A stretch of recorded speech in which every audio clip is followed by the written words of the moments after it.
एक बार भगवान श्री कृष्ण ने अपनी पत्नी सत्यभामा के कहने पर उन्हें स्वर्ग से पारिजात वृक्ष लाकर दिया था। तब सत्यभामा को इस बात का अभिमान हो गया था कि वह सबसे अधिक सुंदर है और भगवान श्री कृष्ण की अति प्रिया भी है। इसी कारण उन्होंने उन्हें पारिजात वृक्ष लाकर दिया है। इसी प्रकार सुदर्शन चक्र ने जब एक बार इंद्र के वज्र को निष्क्रिय कर दिया था, तब से उसे भी यह अभिमान हो गया था कि भगवान के पास युद्ध में जब कोई उपाय नहीं बचता है तो वह उसकी ही मदद लेते हैं। इसी तरह भगवान का वाहन गरुड़ भी यही समझने लगा था कि भगवान मेरे बिना कहीं जा नहीं सकते, क्योंकि मेरी गति और मेरे बल का कोई मुकाबला ही नहीं कर सकता है। इन तीनों के इस अहंकार को तोड़ने के लिए एक दिन भगवान श्री कृष्ण ने हनुमान जी का स्मरण किया था। उनके स्मरण करते ही हनुमान जी तत्काल द्वारिका आ पहुंचे थे। भगवान श्री राम और भगवान श्री कृष्ण एक ही हैं, यह तो हनुमान जी जानते ही थे। साथ ही वह यह भी जान गए थे कि भगवान श्री कृष्ण ने उन्हें किस कार्य के लिए बुलाया है। इसलिए वह भगवान श्री कृष्ण के दरबार में जाने की जगह द्वारिका के एक बहुत ही सुंदर बागीचे में चले गए थे और वहाँ के वृक्षों में लगे फलों के साथ साथ वृक्षों को भी तोड़ने लगे थे। यह खबर जब भगवान श्री कृष्ण के पास पहुंची कि एक वानर बगीचे को उजाड़ रहा है, तो भगवान श्री कृष्ण ने गरुड़ से कहा कि तुम सेना लेकर जाओ और उस वानर को पकड़कर मेरे सामने ले आओ।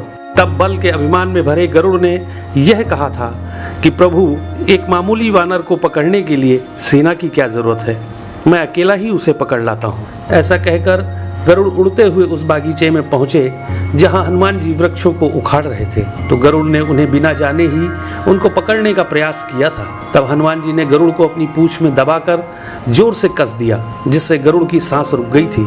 गरुड़ को इस प्रकार कुछ समय तक पीड़ित करने के बाद हनुमान जी ने अपनी पूंछ से ही गरुड़ को दूर समुद्र में फेंक दिया था।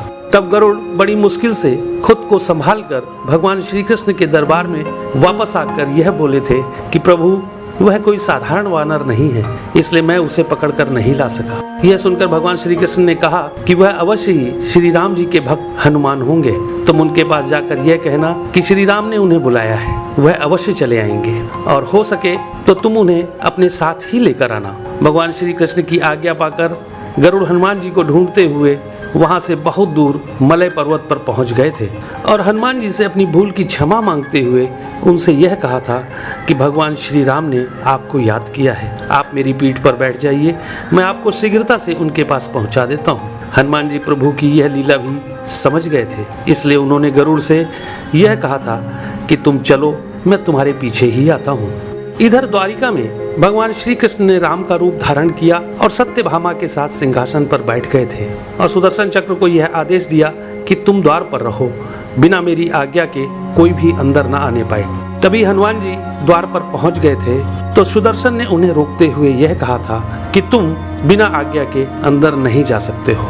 तब हनुमान जी ने सुदर्शन चक्र को पकड़कर अपने दांतों में दबा लिया था और अंदर चले गए थे। हनुमान जी ने सिंहासन पर बैठे भगवान श्री राम को प्रणाम करके उनसे यह कहा था कि प्रभु, माँ कहाँ है, आपके पास उनके स्थान पर यह कौन दासी बैठी है। सत्यभामा ने जब यह बात सुनी तो वो बड़ी ही लज्जित हो गई थी और उनका सारा घमंड चूर हो गया था। तभी थके हुए गरुड़ देव भी हाँफते हुए दरबार में आ गए थे।